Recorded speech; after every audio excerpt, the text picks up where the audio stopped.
And we are recording with the one, the only, Mr. Howard Bloom for episode 1008, and the first episode with you in my new studio. Not that you're physically here, so I guess that doesn't really matter. But Howard, do the introduction. Do the thing. Well, okay. So my favorite quote, which I should never repeat myself because it sounds egocentric and narcissistic, is Channel 4 Britain, which said that Howard Bloom is the Sir Isaac Newton, Sigmund Freud, Charles Darwin, and Einstein of the 21st century. And I try to encompass as many fields of knowledge as I possibly can. I've been doing it since I was 10 years old and started in microbiology and theoretical physics. And the purpose of following all your curiosities at once, something I call omnology, is to be able to pull out and see the big picture. That the specialists who are tunneled like gophers in a landscape and can only see the dirt around them, it's to fly over all the gopher holes and see them as pixels in a larger landscape, a big picture. And that's what I've been doing. And I've been working on understanding the universe from the Big Bang to what's going on in our brains as we're having this conversation since I was approximately 12 years old. And that's a long time by now. And and I'm the author of 7 books, and I'm working on my 8th. And I appear on 545 radio stations every Wednesday night at 1:06 in the morning on the highest rated overnight talk radio show in North America, Coast to Coast AM. And you worked with Michael Jackson. And I worked with, oh yes, I forgot about that. So at one point I jumped ship from science in order to do what is called participant observer science. Which is a name that the anthropologists who used to go visit a distant, very unlike us tribe and would blend into the tribe and would try to absorb the very feelings of the tribe. Margaret Mead, one of these anthropologists, was so successful in absorbing the Samoan culture. She was on the island of Samoa studying the local tribes, that they actually made her a tribal chief. And I did that with a field I knew nothing about, starting in about 1971, rock and roll. And for me, it was a perfect opportunity. I've been hunting not just for the details of the physical universe and cosmology and chemistry and things of that sort. I've been hunting for the ecstatic experience since I was 12 years old, because it is an aspect of the human experience that's profoundly important and hence needs to have a place in our science. Mm-hmm. I'm not saying you can do science via the ecstatic experience, the transcendent experience, but you have to be aware of the fact that this is a universe that can produce an experience. Yeah, with a brain that can, and a psyche that can produce that kind of experience. So I've been trying to hunt that down since I was 12. And I managed to, I stepped aside from my normal science to do almost 20 years of field work in a field I knew nothing about, popular culture. And in the process, I founded the biggest PR firm in the music industry. Talk about being made a chief in the tribe that you're studying. And I worked with Michael Jackson, Prince, Bob Marley, Bette Midler, AC/DC, Aerosmith, Kiss, Queen, Run DMC, Billy Joel, Billy Idol, Paul Simon, Peter Gabriel, David Byrne, ZZ Top, people like that. And it was an amazing experience, whether you're a scientist or not. But if you come at it from the perspective of omnology, trying to put together the big picture of the universe and everything that's in it, including the human experience, it is a phenomenal opportunity. No other, to the best of my knowledge, no other scientist has ever done a field expedition of this sort, ever. Of the grand theory of it all, how it all. Yeah, because when you're in rock and roll, here I was hunting for the gods inside of us, hunting for the ecstatic experience. And guess what happened when I went to my first Fleetwood Mac concert at Carnegie Hall in 1973? Um, I suddenly realized I was in the land where the gods are. Mm-hmm. I suddenly saw the ecstatic experience take over an audience and the band on stage and meld them.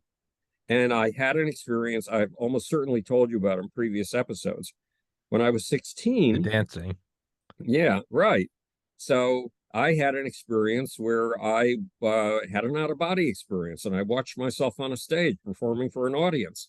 And I saw that audience's energy, the individuals coalesce into a big collective blob. And I saw that blob reach a pseudopod out to me and send its energy through me. And there I was on the ceiling watching this. And I saw that energy from the audience be transmogrified somewhere around my head and then flow back out again to the audience in a continuous reverberatory feedback loop.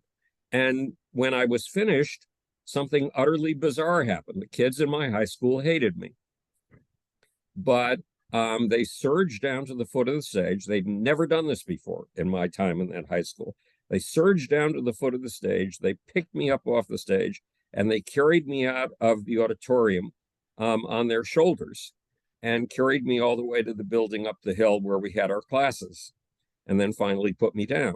It was extraordinary. And Tommy, strange as it sound, I didn't realize that this was the core of the ecstatic experience I had been seeking until about 3 years ago. I mean, yes, I use this all the time in working with my rock stars because it's what they go through. And pulling those gods inside that come to life only when you're on stage in front of an audience and introducing them to the hello, how are you, fine, thank you very much self, the conscious self, was one of my tasks.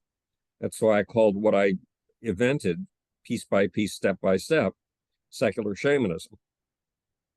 So yes, I have worked with plus I worked with the 11th president of India, with whom I partnered for 4 years on promoting solar power harvested in space and transmitted down to Earth, which would solve all, it would bring us to net zero. It would get rid of the use of all fossil fuels.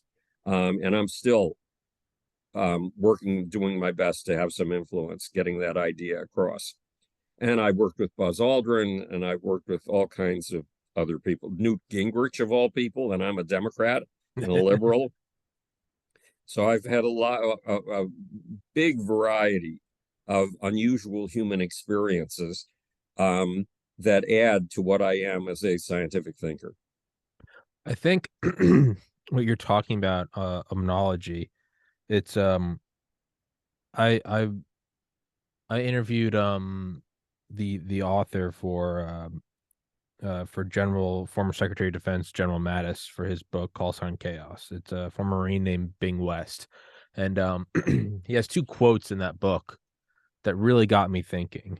And the first is, if you have not read hundreds of historical books, you're functionally illiterate. And the second quote from General Mattis is, intuition is subconscious pattern recognition, nothing more, nothing less. And those really got me thinking. And this was about a year and a half ago. So starting in August 2021, I actually tried to mechanize my intake of information, because I started thinking the more I read, the more patterns I can recognize. When we fill out CAPTCHAs, are you a robot? Click on all the stop signs. That's also being fed. There's a dual use. One, it's making sure you're a human, but they're also using your pattern recognition to feed into the mind of AI, whichever company's researching it. Right. And so it kind of clicked. I remember I was on the treadmill one day and I was like, what if I just read hundreds of historical books, like not fiction, not sci-fi, just historical books? Would I start to be able to pick out patterns? And then putting multiple cameras around a room to get a three-dimensional image, you don't want to put them all in one spot. You want to put them in as many different spots as you can and then fill in the spot. So I was like, it would need to be everything I could possibly learn. And since August 2021, I've gone through 85 nonfiction books, so a little over one a week. And how I do it is kind of what we talking about before we start recording. And it's you have to mechanize it, right? You can Right. get it's like going to the gym on the first day of the new year. Like you can do Right. that. You can get an A on your first assignment. Like Right. wait until you've been 3 months into the semester and you're hungover and you're like, yeah, I'll take a C. So I was like, I need to mechanize this. And so I only do an hour a day. I only do 1 hour of listening to an audiobook. I do it at 2x speed, so it's 2 hours, but I just do it an hour a day because I know I can do that hour, even if I'm depressed, even if I'm anxious, even if I haven't slept enough, even if I'm going and visiting family for Thanksgiving, even if I'm hungover, whatever. I know I can do the hour. And because of that, I've gone through more books in the last year and a half than I have gone through in the preceding 3 decades.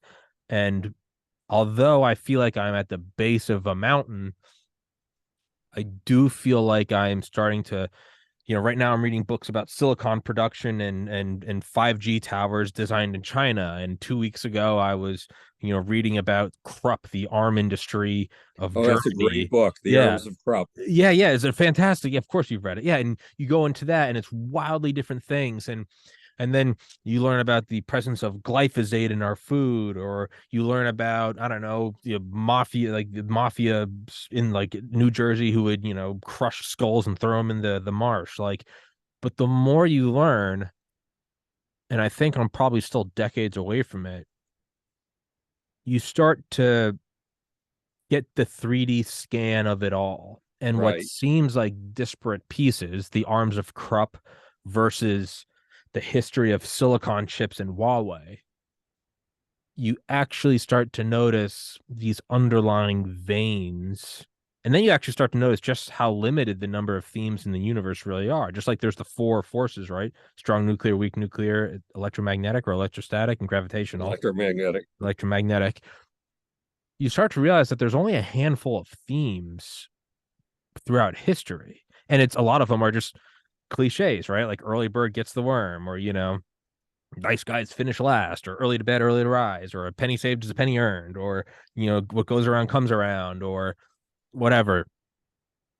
You start to see these themes play out just through hundreds of books about history across centuries and continents. And it is a perhaps an arrogant thing to say, but I feel like I'm on the right path to getting some sort of understanding of how it all works. I think I'm decades away, but I think I'm on the right path. And the reason why I just said all of that is so you have to break it down into, well, then how can you do it every day? Well, you have to set up a framework in order to, you're a vacuum. You've got to just absorb information. Or if you're working out, you got to go put 20 minutes in push-ups or whatever you're doing. Or if I'm doing a podcast, how do I get to episode 1008? You do 2 episodes a day for 3 years. That, and you brought it up and you read my mind. You said a theorem called expectancy, which I'm not sure if that's what this is or if it's just a Expectancy theory. No, this is infrastructure of habit. When infrastructure you of take habit. on a new project, for Yes. example, when you start a new semester at school, Mm-hmm.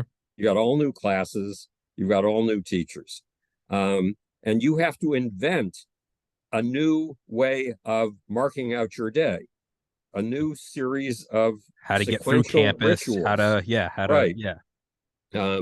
That include even basics like where the hell is this class? Yeah. What time is it again? Yeah. Um, and you map out your day. So you and I both time things almost to the second and have so we can cram as much stuff as possible into the day.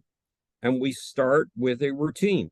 Mm-hmm. I start in the morning. You start in the morning by walking the 3 minutes down to your gym. I start in the morning by doing 1,250 vibrational plankings, which is sheer hell, Tommy.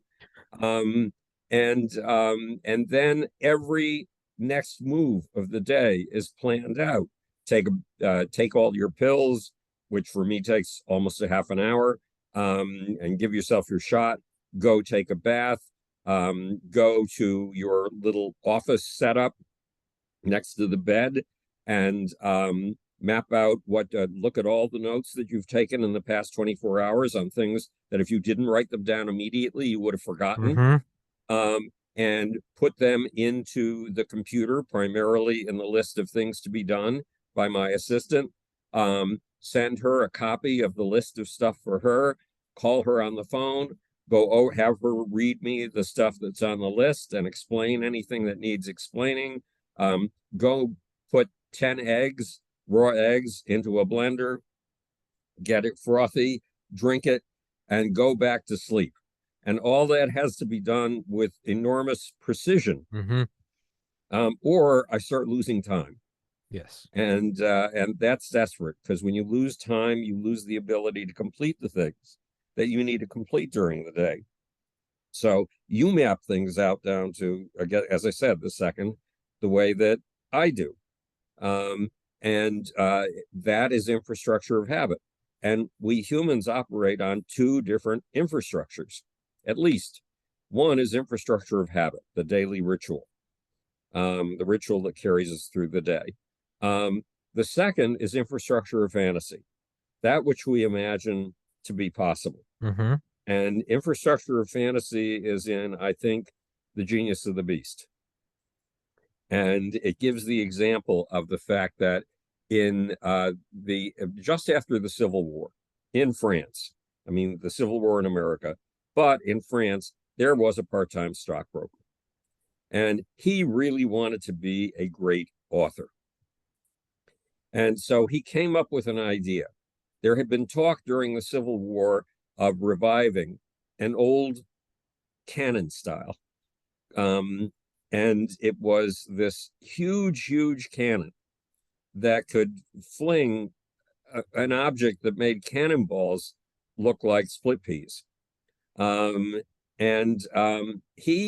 took that idea a step further and imagined that you could build one of those cannons and put a carriage in the mouth. And then you could fire that carriage into the sky and fire it to the moon.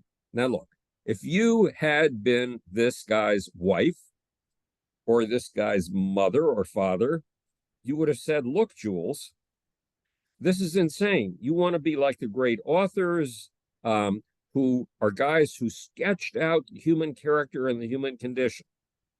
And yet you are writing about this silly canon idea, which is ridiculous. And you're going to expect people to buy that? I mean, give up on it, for God's sakes. Become a full-time stockbroker and make enough money to support your wife and kids. But no, that's not what Jules Verne did. He finished the book From Earth to the Moon, and he got it published. And it became the first classic in science fiction.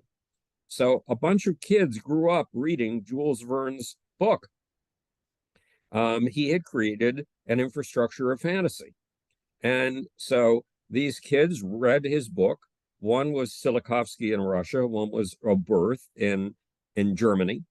And that was the floor for their infrastructure of fantasy, what Jules Verne had mapped out. And each of them said, there's a better way to do this than using the cannon. Don't put the explosives in the mouth of a cannon. Put the explosives in the back of the carriage.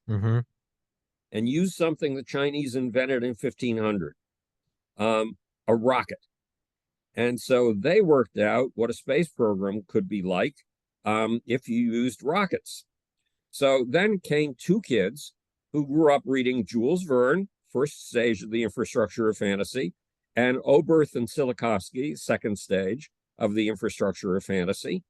And they joined a rocket club in Germany and started obsessively making rockets, amateur rockets. And one of them imagined what could happen if he all of a sudden got a whole mess of money and how he could build big rockets. And he lucked out. In 1933, a new head took over Germany. And when England, which he thought were his brethren, who would gladly fold in with his movement and join him as allies, when England refused him, he wanted to wipe out London. And he wasn't going to be able to do it with bombers. So he turned to this kid in the German rocket club and gave him a huge budget to make the rocket of his dreams, the V2 rocket, which started raining thousands of pounds of explosives on London. But the guy who was doing this had bigger dreams in mind. So when the Americans, when the war was ending and Germany was losing, and the Americans were closing in on Peenemünde from one side, and the Russians were closing in on Peenemünde from the other side, he had to make up his mind. Who did he want to be captured by, the Russians or the Americans? So he put his brother on a bicycle, and his brother rode the bicycle down the hill to the first tank unit he could find of Americans. And he basically said a line that would become famous in science fiction, used in science fiction for the next 40 years. Take me to your leader. He said, I want to see General Eisenhower. Well, that wasn't going to happen. Nonetheless, Werner von Braun surrendered to the Americans. And Werner von Braun built the third layer on the infrastructure of fantasy. In the early 1950s, there was a guy who used to feed, he was a commercial artist in something like Kansas City. And a mouse would visit him at lunch, and he was very lonely at lunch. And if he fed the mouse would hang around with him. And he became an animator. And he made the first talking animation. And his name was Walt Disney. And Disney said, look, there's this new network called ABC, said this to Werner von Braun. And they've given me an hour slot in prime time on Sunday night. I want you to put together a segment for my show.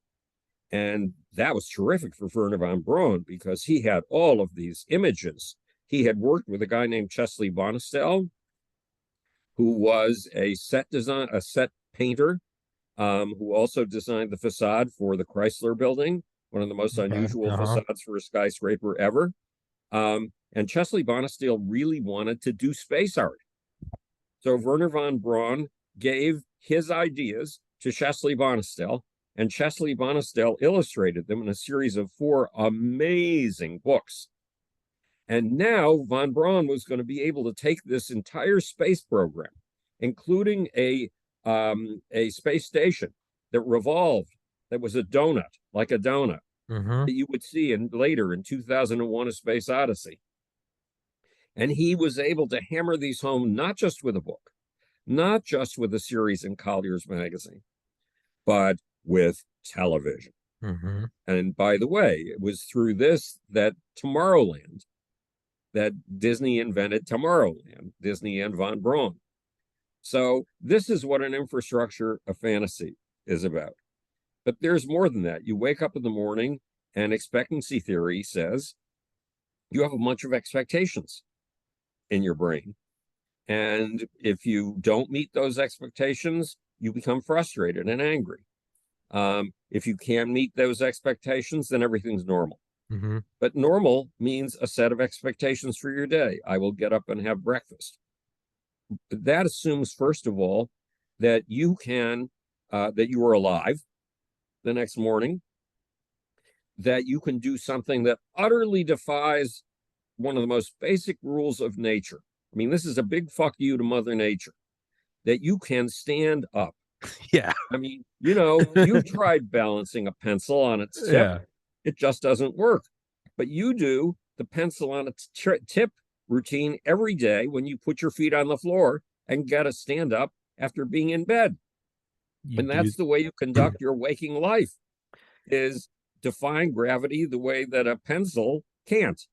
But you can, thanks to a set of software up here called your vestibular system. So if you suddenly discover you can't get up, that throws your day totally off. Then you have to, and if that's going to be permanent, then you have to reinvent your life. You have to reinvent your infrastructure of habit, which is what I did when I was stuck in bed for 15 years and had to reinvent my very concept of who in the world I was. And so I founded 2 international scientific groups, and I wrote 3 books while I was too weak to talk. Too weak to talk for 5 years and stuck in bed for 15 years. You have to, at certain points, if you run into a crisis, reinvent your infrastructure of habit. and you have to revise your expectations for yourself. So that's what our initial conversation got going in my particular head. I think there's a kind of a beautiful imagery there. I mean, 2001: A Space Odyssey, right? It's picking up the tool, the bum bum bum bum. That's just us grabbing a fork every day. You don't even think about Right, it. It is the culmination of of the ape. And to us, it's just like grabbing a spoon. right. And right now, under our very nose, Elon Musk is taking one element of that infrastructure fantasy and turning it into a reality. Now, look, the last week, NASA launched what it called its Artemis. Artemis moon rocket. And its Artemis moon rocket is a Franken rocket. It can only carry, well, it's only designed really to carry 2 people to the moon. 2 people. This ginormous rocket. It costs $4.1 billion per launch. Meanwhile, Elon Musk is working on a rocket that will carry, a spaceship that will carry 100 passengers.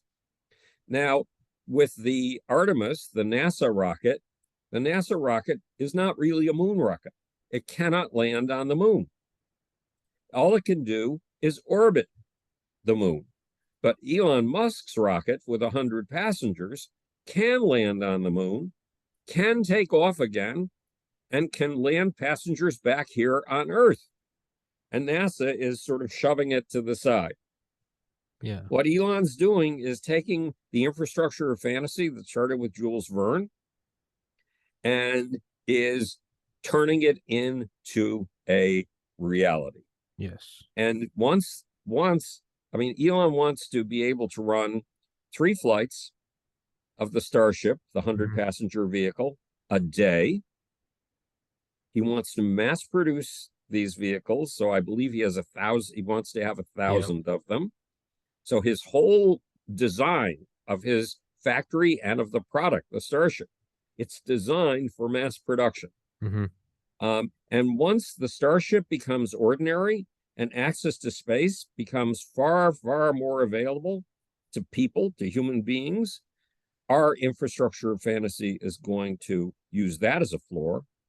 The way Jules Verne used the Columbiad, the cannon, the giant cannon, as a floor. And standing on that floor, it's going to reach to new heights. And we're going to jump from there. Right. So we have sort of the public expectancy, which is contained in the infrastructure of fantasy. And without an infrastructure of fantasy, a civilization perishes. Without a vision of a paradise toward which we are trying to take all mankind and liberate and free all humans on Earth, without that vision of a paradise, our civilization no longer has a reason for being and begins to shrivel, or, as Proverbs put it, without a vision, a people shall perish. What's the quote? That which is now proven was once only imagined. Right. I think And by the way, one little more note. Sure. Elon Musk wants to get the cost of the Starship, of a single Starship launch, to $2 million. What would that mean?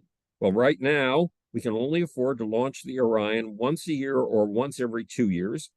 The Orion's the name of the capsule. We can only afford to launch the Artemis moon rocket once every 1 or 2 years because it costs $4.1 billion.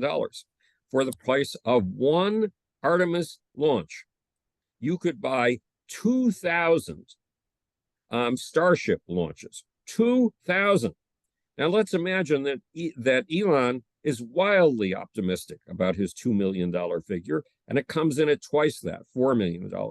Okay, then for the price of one Artemis moon rocket launch, which isn't a moon rocket, you can have 2,000 or 1,000 launches of the Starship, which is a moon rocket and a Mars rocket. It was specifically designed for Elon's long-term goal, which is to build a city on Mars in his lifetime. And when it seems, because like we're at an interesting point right now where specifically us, we are looking at it and it seems absurd, right? The animations of 1,000 starships going to Mars. It just seems you're like, what are you even talking about? Like, but you have to look back to just this is what I always look back to when I try to when I look at like my own goals, and I think it just seems too fantasy like. I mean, truly, you have to think about the Wright brothers in three-piece suits on a plane that looks like it was made of particle board with like a canoe engine. And it's that would versus like if I wanted to, I don't know, I have to find which airport, it'd probably be LAX or like or JFK. I could go buy for a reasonable amount of money a ticket on a double decker four engine Airbus A380 and fly all the way to the World Cup in Qatar and watch a movie and have a couple nice meals and ogle Right, at the flight attendant. That's absurd. That's 120 years. And right, this little science fair, Kitty Hawk Wright flyer to a mass produced, not a marvel of the world, a mass produced Airbus A380. right. Why can't that happen again? Why can't it? Well, here I love this particular example of how an infrastructure of fantasy works Yeah. and the role that an achievement, the reification of something, making something real, plays a part. And so does human vision and human persistence. Once upon a time, there was a kid growing up on a farm in Illinois, and it was a rough life. He didn't have lighting in the house. He had to do all of his studying of books by firelight. Um, but he turned out to be one of the most amazing scholars in the world. He absorbed books. Um, Meanwhile, back in New York State, there was a governor, DeWitt Clinton, who had an absurd futuristic vision.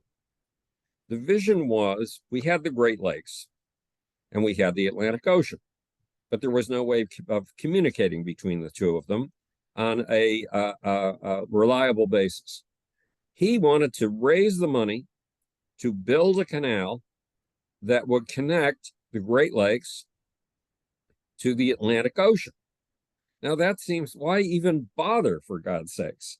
Why are you going to milk all this money from tens of thousands of New Yorkers in order to build this goddamn foolish canal? You're just trying to put your name on the map, literally. Well, once you had that canal, that you could go up the canal from the Atlantic Ocean, from New York City, to the Great Lakes, and across all the Great Lakes to the Midwest. And in the Midwest, they were astonishingly capable of growing grain. Up until then, whenever Europe had a bad growing season, they had a famine, and thousands of people, if not tens of thousands of people, died. So they would have a stock market crash, they'd have an economic crash, but most important, there would be no food for lots of people. Well, once the Erie Canal was built and in operation, if people were about to starve in Europe, the Europeans could simply ship a bunch of gold over to the United States and buy a whole mess of wheat from states like Illinois, where this kid was growing up. So, and people wouldn't starve. So the idea of people starving during economic downturns has been obsolete for 150 years or so, a little bit more than that. Meanwhile, this kid reading books by firelight saw what DeWitt Clinton was doing, coming up with an astonishing dream to make transportation easier and bind the continent together, and wanted to do the same thing himself. And he wanted to do it with railroads. At that point, railroads only went up and down the East Coast. The furthest they got to the Midwest was Ohio, for God's sakes, which, as far as I'm concerned, is east. There was no such thing as railroads penetrating to the Midwest, much less the West Coast. And nonetheless, this kid dreamed of stretching a railroad so that it would go all the way across the country to California, this godforsaken area that we had acquired during the war with Mexico, that, according to military experts on logistics, was worthless, had nothing but rattlesnakes and scorpions, was not worth putting a penny into. And so he became a railroad lawyer, the kid. And eventually he became president of the United States. And when he was president of the United States, he did what his role model, DeWitt Clinton, had done.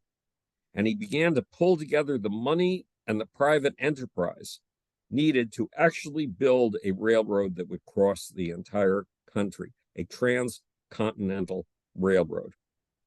So a new technology, a new reality is the floor on which a kid just growing up stands and is able to reach out to the next impossible reality.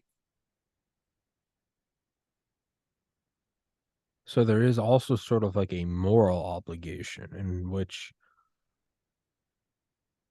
if you stood on the shoulders and you looked forward with imagination and you built upon the framework, it is your duty to put forward a fantastical new framework that you might not see completed, so that the next person can stand on it.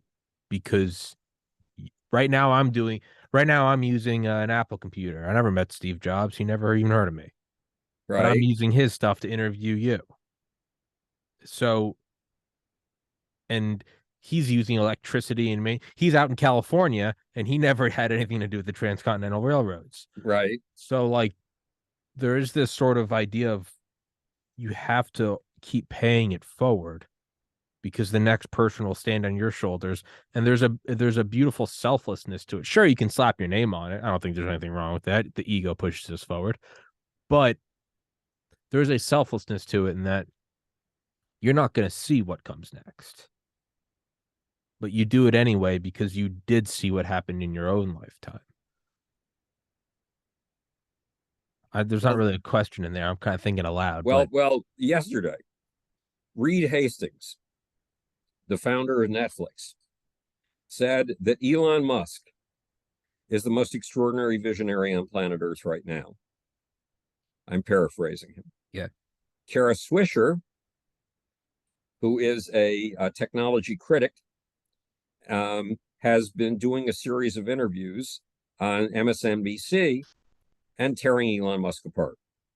So have a lot of other people been tearing Elon Musk apart. And it's true, Musk has said some things that I don't like at all. Sure.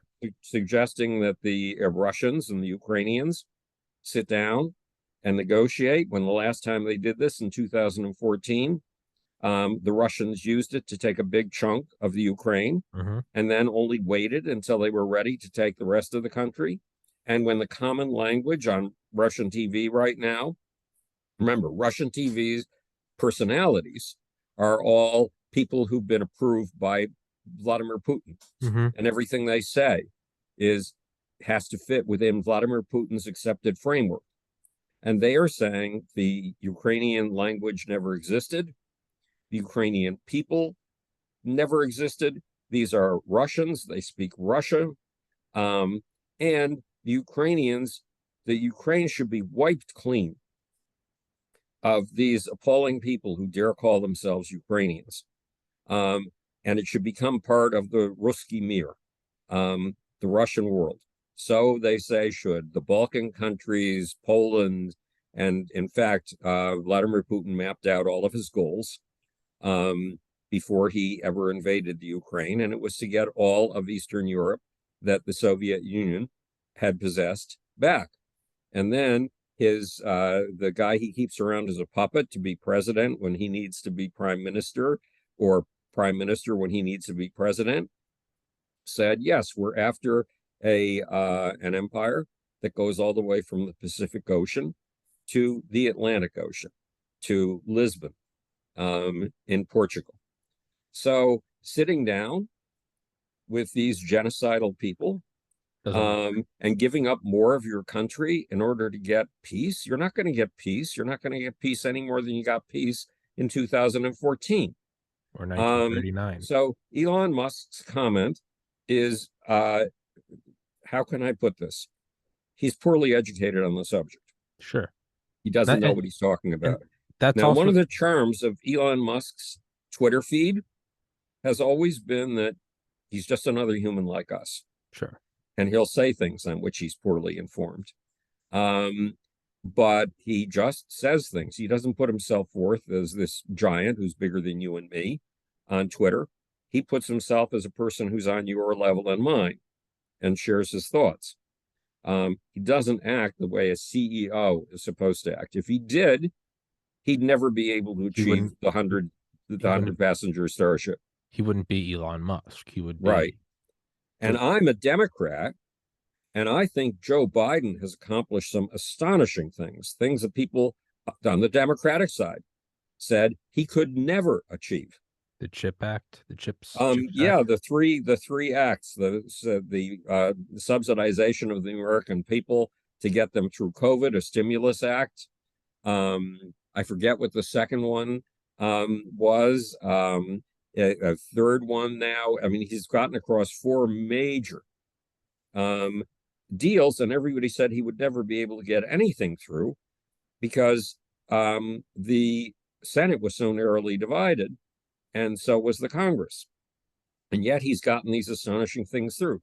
No Democratic president has done this, or no president at all since Lyndon Johnson. And that was a long time ago. Great society. But I get furious. I got furious at Biden when Elon Musk sent up the first Dragon crew capsule and took 4 Americans to the International Space Station. It was the first time America had been able to take Americans on American vehicles to the International Space Station. And Biden refused to recognize this astonishing accomplishment as a contribution to America. And then Biden did a conference of some sort, a gathering on electric vehicles. Oh, yeah. And he brought in Ford, and he brought in a GM, and he brought in probably Chrysler, but he did not invite Elon Musk, who single-handedly has laid the base for electric vehicles all over the world. He put in the framework. Yeah, exactly. And is continuing to be the largest producer and seller of electric vehicles, the man who popularized electric vehicles. So you have to recognize your genius visionaries when they arrive.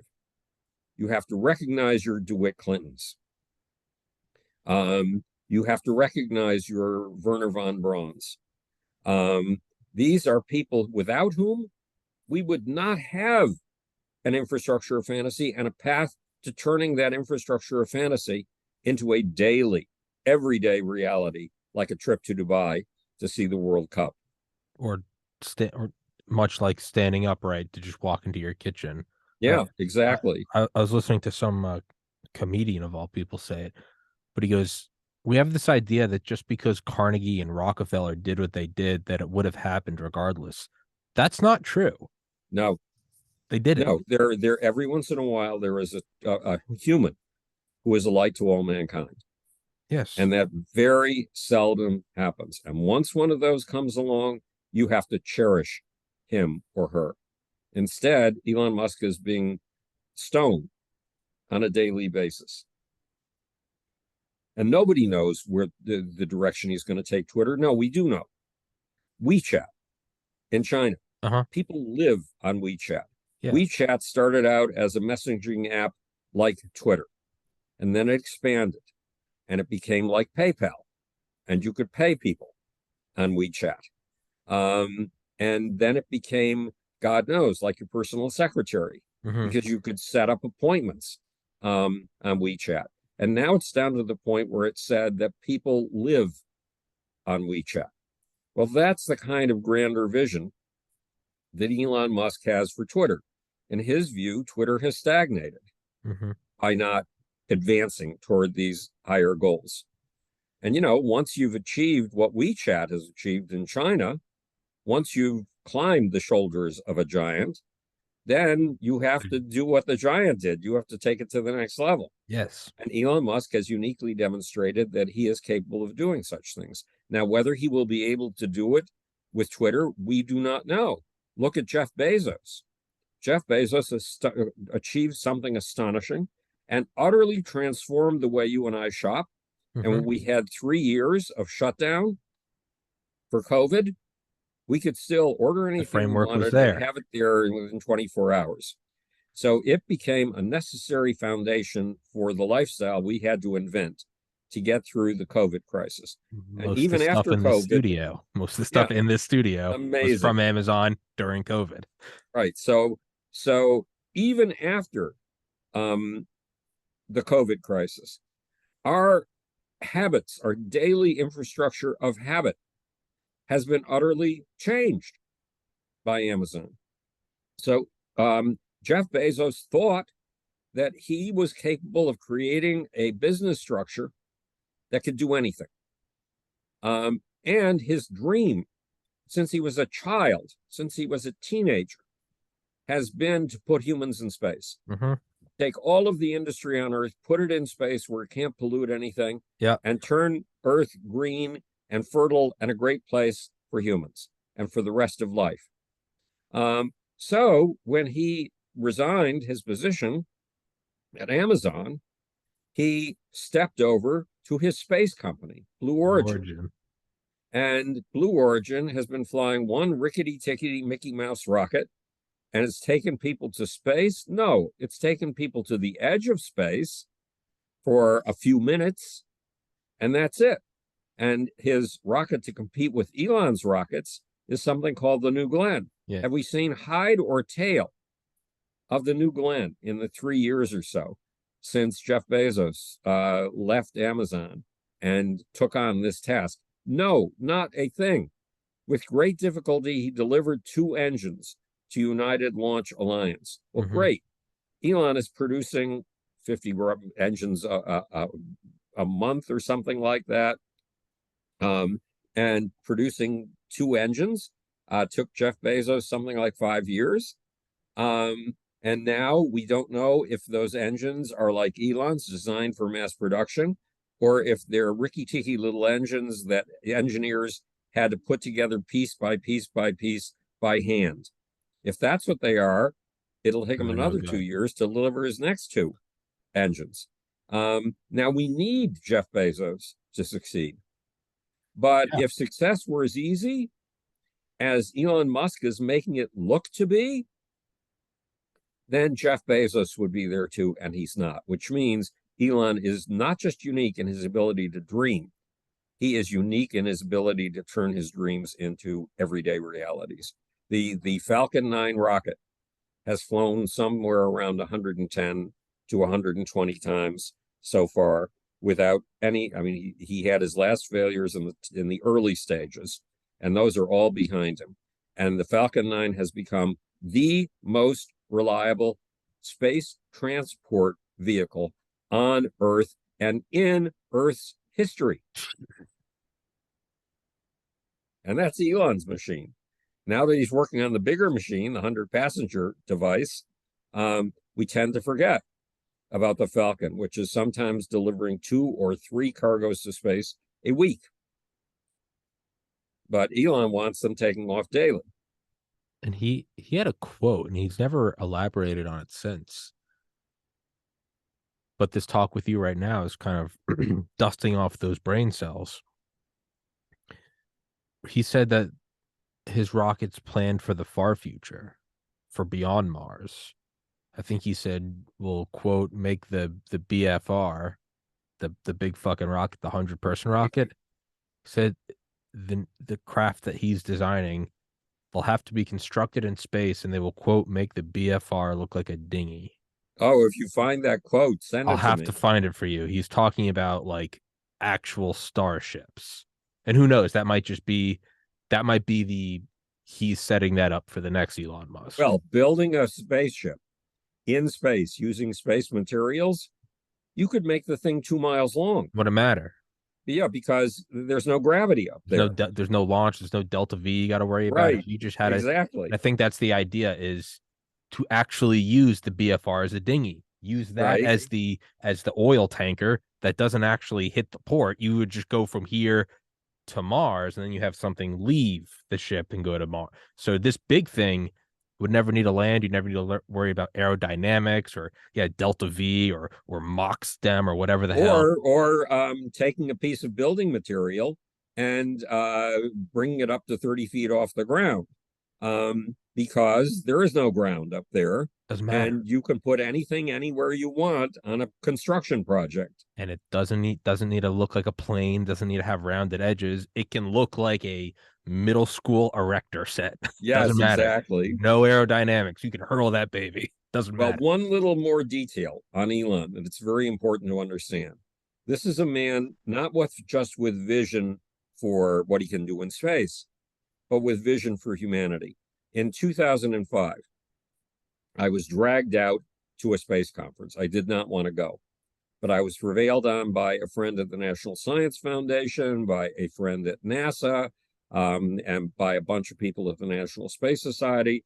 And so they got me to come out. I went out. I saw Elon Musk speak. I heard him say the following: when I got out of college, I asked what three things would do the most in my lifetime to change humanity. And the answer to that question was the internet, alternative energy, and space. And I went directly into the internet. So he built a payment Zip2 platform and then and PayPal. sold it to PayPal, and then helped build PayPal into a major, major deal. Left PayPal with $1 billion, skipped alternative energy, although he's been involved with that, and went directly to space. And at the time, he was being mocked. He had not even launched a tin can with a firecracker. And NASA was scoffing that they knew how to do things, big engineering, and they knew how to do it safely. And nobody else, certainly not an amateur that they'd never heard of before, would ever be able to accomplish these things. I apparently have in my gut something that tells me when I'm in the presence of a superstar. And it went off for Shaka Khan. It went off for Joan Jett. It went off for Billy Idol. And it went off for Elon Musk, except the message it was delivering to me is not, this is a superstar. The message it was delivering is, this is a mythic personality. Kids will be basing their lives on his life 110 years from now. And so I had four phone conversations with Elon Musk. And I had no idea why I was calling him, because this was a message from my gut that my verbal brain has not yet been able to articulate. So eventually it became clear the calls were a waste of his time and he had better things to do with his time. But Elon has lived up to that gut message, that this is a person whose life kids are going to be modeling themselves on. 100 now, it's 100 or 95 years from now, or something like that. So there is an underlying ethic and absolute determination to do something to expand the powers of your children, and mine, or in my case, grandchildren, though I don't have any really. But that's what he's here for, and he knows it. And no one else that I've ever encountered, except Michael Jackson, has had that sense of commitment to a generation that hasn't been born. Wow. That's and again, it's for for all his flaws and all the and Elon Musk does have them, as do we all. You do kind of see that. I mean, by using internet based from space, yeah, I mean he is providing, for better or worse, I would say for better, an ability to speak and express yourself. How he's laying a framework for the framework of imagination, for the because infrastructure of fantasy. part of the infrastructure of fantasy is also having stupid ideas, myself Right. included. But the thing is you have to cycle through them all to find the one that works. You gotta spin the wheel. You gotta spin the slot machine to see which ones work. You have to have this field of potentiality, which is Twitter from Starlink, and it can't be censored. Every idea has to get out, including the dumb ones. Hey, Ukraine, sit down with Russia. But that also means the next Elon Musk is gonna have an idea, and that open field of discussion will exist. And it will be for something that you and I, if we heard it, we'd probably scoff at, much like we are looking back now at the military generals who and the logisticians who said California was worthless. Now California's got a bigger GDP than like most of the world. Actually, it does have the world's biggest economy. Jesus, yeah. Point in my case in point, exhibit A. Right. Yeah, Well, that and remember, Elon is saving the Ukraine he's because providing internet. the Russians have been practicing the art of electronic warfare for decades. And they thought they were going to be able to wipe out all internet connectivity in the Ukraine and render the Ukraine helpless. And along came Elon with Starlink and gave them the internet connectivity they use to pinpoint Russian troops and Russian big machinery like tanks. And they send their drones. The drones do reconnaissance using constant internet access. And then, on the basis of the positioning, they aim their artillery. And they often wipe out that Russian equipment. So they're able to do this. I mean, when for a day their Starlink went out, they were in serious trouble. Yeah. Because in a war, you need to be on top of things second by second by second. Mm-hmm. But Elon Starlink has saved them. Again, Joe Biden, my president, who I voted for and will vote for again in 2024, took away $1 billion that was supposed to go to Elon Musk to provide rural access to the internet and access for all of those who are internet deprived, and instead sent that money elsewhere. That is stupid. The justification seemed to be that signing up for Starlink costs too much money, and the people that Biden wanted to reach couldn't afford that. Well, if he's giving $1 billion, he can pay it through that $1 billion, for God's sakes. Nobody else has anything like Starlink. Starlink, the last time I counted, was well over 3,000 satellites. Nobody else on Earth has anything like that. There's also a beauty in that. I've interviewed Brandon Weichert several times. He's a great author, and his new book, Shadow War, about Iran. He talks about the misconceptions people have about Jimmy Carter.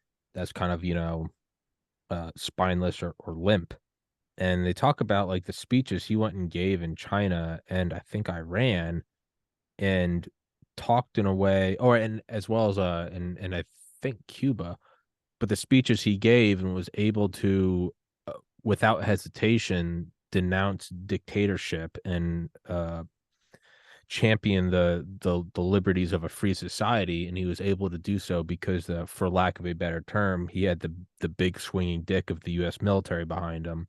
Right. There's also kind of that, they're not going to let anything Elon touches because he's the biggest contractor for the DoD, specifically for Space Force and Air Force Space Command, which I think has been merged with Space Force. But you can kind of see like coming from that projection of force, Russia's not going to touch a Starlink satellite.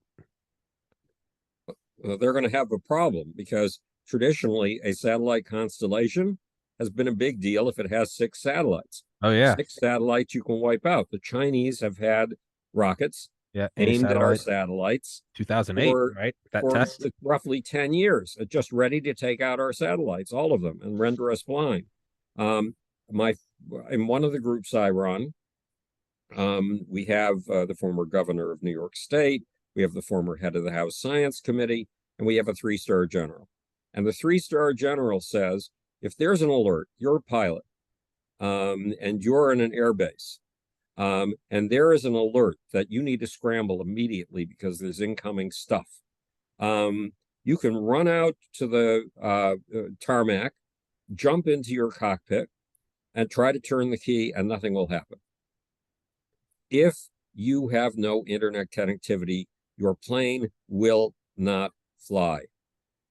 In the days of six satellites being a big deal as a satellite constellation, that internet could be wiped out totally. Now that there are 3,000 satellites and Elon is aiming for 14,000 satellites, yeah, just try. You know, you might, with one of your explosive devices, take out 2 or 3 of these things, but we've got several thousand left. So the Starlink is exactly what the military would have wanted if it had the gall to dream. If it had the gall to dream. Yeah. Yeah. You have to harness that person. Right. Right. Exactly. And which means recognizing and showing admiration, giving credit to that person. Now, Elon seems to work very well without getting credit from the president of the United States. Thank goodness. But it's meant he's gone a little wacky politically. It'll get you. He's gone to the right politically in a way that I, a Democrat at least, find disturbing and obnoxious. Sure. But you got to almost wonder, is this a necessary, if you and I, because right now we look back at Carnegie, Rockefeller, whoever, and again, we see them in the neat, concise, bookended history. Maybe in 200 years, we'll be looking back at Elon and they'll be going, and it will be like an accepted thing. Like, no, part of the efficacy of the genius is they don't get recognized. Maybe that's a fire. Maybe that's another fuel source to push that. Prophet is without honor in his own land. Maybe there's just that extra 1% that goes, I'm doing all this, and even the fucking president won't give me a high five. All right, I'm gonna do even more. Maybe that's what you need. Maybe it's the cold father withholding approval. I don't know. I have no idea. And maybe it's not. Maybe he turns into a psychopath because of it. I have no idea. I'm not trying to stake a claim, but wait, we're at 7-Eleven. Yeah. Oh yeah. I'm a horrible host. I kept you 11 minutes longer. I apologize for nothing. Howard, I truly adore talking to you. It gets me excited. It reminds me why I'm doing everything. I'm 32. I still have a life of plans ahead of me. And sometimes I get lost in it. I'm like, what am I doing? I'm doing a podcast. Like, why shouldn't I go get shit-faced tonight? And then I'm like, if I got shit-faced tonight, I couldn't work tomorrow. And I couldn't, and there's a value in that. We are playing a game where we get to contribute to the progress of humanity. That's not some Hallmark line. Like, we get to, whether you're contributing to a sale on a ship of the line or whether you're contributing to Starlink, like, you get to push this machine forward. It's the greatest video game that we could ever play. And today's talk definitely refreshed that in my mind, to constantly push towards improvement and evolution. And so for that, I thank you. Well, a good statement. Next time I'll plug the Howard Bloom Institute and its Evolving Western Civilization Initiative, which is all about this. but Beautiful. that's for next time. Meanwhile, we got to send me back to work. Beautiful. Yeah, we do. And it's 7:13. I'm 13 minutes over. I'm a horrible person. You're Unforgivable. not a horrible person. We all think you're incredible. Well, Howard, you know I love you. You're my honorary grandfather. And whether or not you accept that, I've already placed it on your I'll accept shoulders. Beautiful. with glee. Yeah. Howard Bloom, I'll put the links to all of your stuff in the description, all your books, all your social media, all your websites. I'll email you this and you find me a date for our next episode and it's yours and we will plan out that one and I can't wait for it. Hey, terrific. So I'll see you again soon. Yes, sir. Mr. Howard Bloom, I love you, brother. Thank you so much. God bless everybody. Stay safe. The one and only